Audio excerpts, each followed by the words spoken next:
بسم اللہ الرحمن الرحیم۔ السلام علیکم زینب ٹی وی کے ناظرین، آج کے درس حدیث میں خوش آمدید۔ درس حدیث کا موضوع ہے فقر کا دروازہ کہیں کھل نہ جائے۔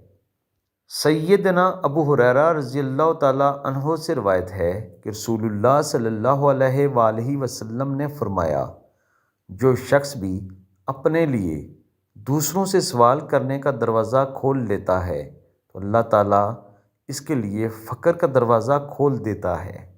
ناظرین کرام، یہ حدیث مبارکہ بہت ہی اہم ہے۔ آج کے غربت زدہ دور میں اکثر لوگ دوسروں سے سوال کر رہے ہوتے ہیں کہ میرے پاس یہ چیز نہیں ہے، تم دلوا دو، میری یوں مدد کر دو، یہ امداد میرے لیے کر دو۔ جب لوگ ایسا کرتے ہیں تو ان کے لیے فقر یعنی غربت کا دروازہ کھل جاتا ہے اور وہ اس میں دھنستے چلے جاتے ہیں۔ ہمارے نبی پاک صلی اللہ علیہ وآلہ وسلم نے فرمایا ہے کہ کسی کے سامنے ہاتھ مت پھیلاؤ بلکہ اللہ تعالیٰ سے ہی مانگو، کیونکہ دینے میں وہی قادر ہے اور اس کے خزانے مال و اسباب سے بھرے پڑے ہیں۔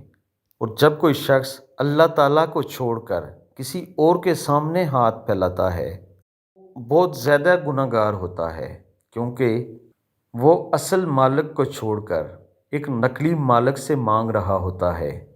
ایک گناہ اس کا شرک کا ہو جاتا ہے اور دوسرا مانگنے کا۔ اللہ تعالیٰ ہم سب کو صرف اور صرف اپنے سامنے ہاتھ پھیلانے کی توفیق دے۔ آمین ثم آمین۔